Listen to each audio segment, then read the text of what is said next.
Ruthless, arrogant, determined, capable, dangerous. Dominia Yizkor. She's all these and more to the player as the story of Xenogears unfolds. From her first scene, she's someone who projects force and intimidation. Immediately putting on an air of superiority, you can instantly tell this person's gonna be an enemy.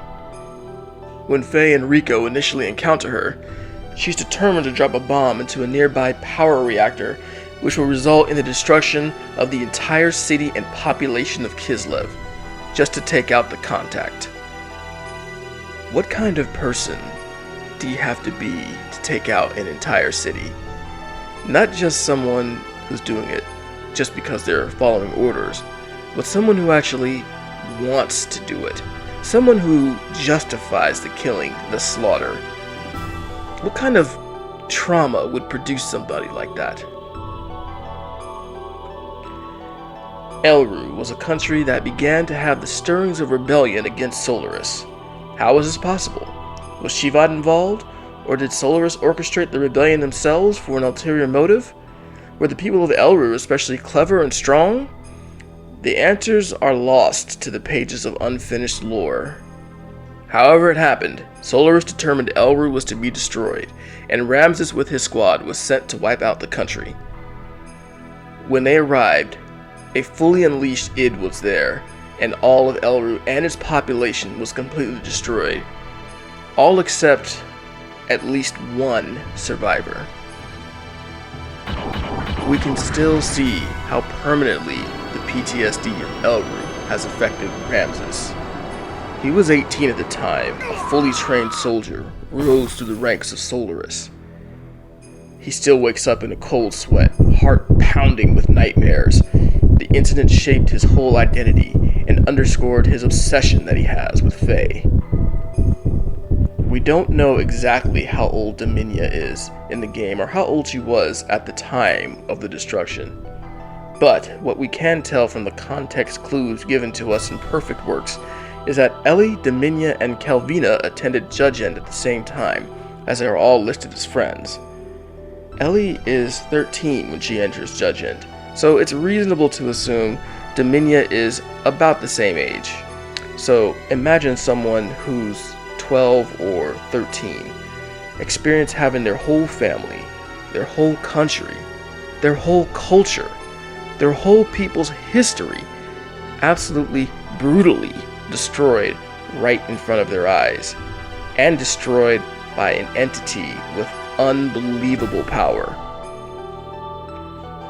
After Elru, Solaris has her. She is slated to become a test subject, as we can see at the end of Ramses' run, which could mean either being sent to the Soylent system, life as a slave in the third-class citizens area, or perhaps stuck in the Solaris labs.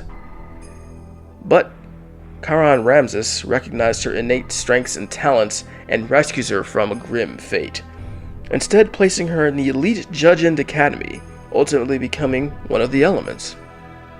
These events, all coming in a short time and at a critical age, almost certainly destroyed any adolescent innocence she had in her, and created a perspective of a person who sees strength as not just a way, but the only way. Not just a way of surviving, but a way to thrive, a way to prosper.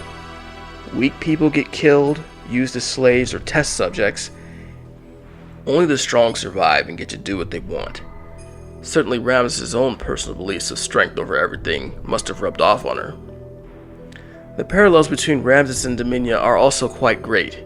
Even in appearance, they both have white hair, strong, serious gazes that don't ever seem to show a smile. Dominia's facial features are also almost masculine, despite being quite beautiful and feminine, as you can see when you look at any for the fan art. Anyway, Ramses uses a sword, and Dominia also wields a blade. Ramses has his mirror stance, which he counterattacks with, and Dominia, at least while in a gear, also has a similar counterattack stance. Both of them are obsessed with power and strength, and both of them are intensely jealous of another person who is perceived as stronger than them.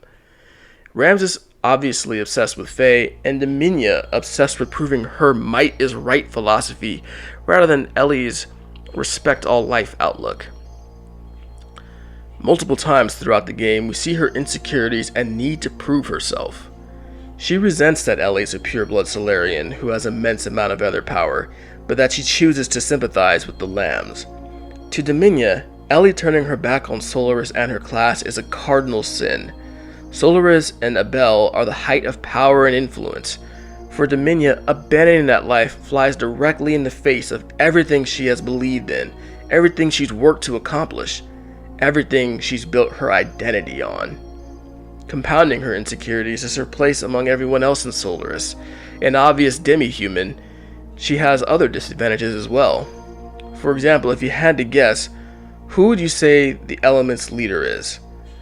Naturally, you'd probably say Dominia, due to how much we see her in the game and how vocal she is. Or maybe Kelvina, since she seems to have the Sitten Uzuki-like tactical and strategic mind.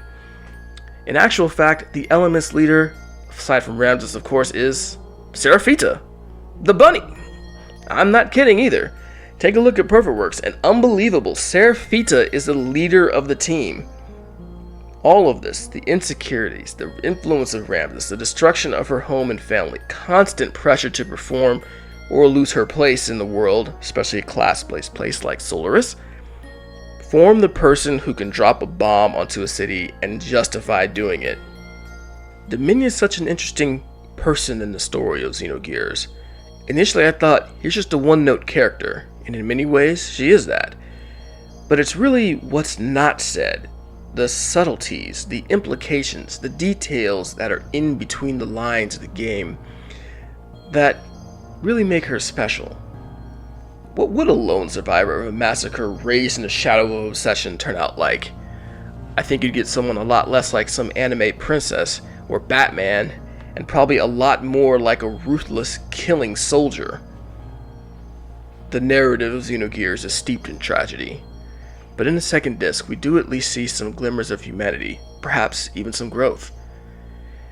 If redemption is what the elements are seeking, the writers seem to have left enough room in the story for Dominia, Ramses, and the elements to go whichever way the players think they might go.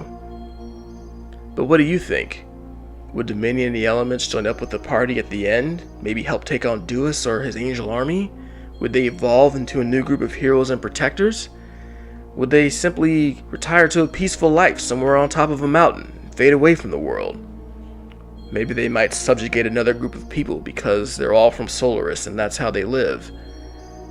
I suppose we'll have to find out in episode 6. Anyway, hope you guys enjoyed that, and let me know if you want me to do any more on the elements. There's not a whole lot for, Kelvina, Talon, and Seraphita by themselves, but I could do a short video if you guys want it. Anyway, hope you guys enjoyed that, and we'll see you next time. See ya.